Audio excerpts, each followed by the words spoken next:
Hey, what's up, First Take family? My debate today will be on Kevin Durant and going to the Warriors and all the backlash he has received, especially from my man Stephen A. But before I even get started, I want to give credit to Max for putting this so perfectly that if this was done via trade, none of this backlash would be happening. But nonetheless, here we are. And before we start, let me do what Stephen A does. Let me take these off and let me say that we are being super negligent to the history of the game. In the 80s, I think about the 80s, only 3 different teams won championships in the 80s because you had the Celtics, a super team with 4 Hall of Famers. You had the Lakers with Magic, best point guard of all time.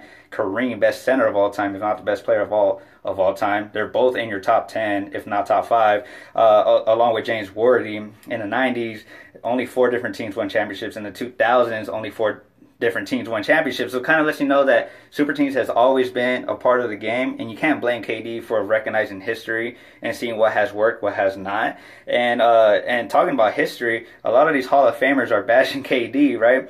But a lot of these Hall of Famers left at the end of their prime and fishing for a ring and still didn't get it. That's why they refer to as Hall of Famers and not champions. You know, no, not trying to throw any shade, but Charles Barkley's of the world, Karl Malone's of the world, like, it didn't work out. So you can't blame KD for recognizing history and seeing what didn't work and applying history to his decision making.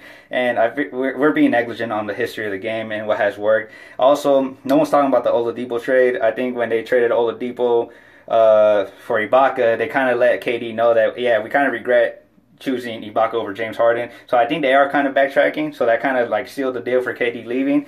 And yeah, so I think we are being negligent to the game, and I want to thank you guys for hearing me out.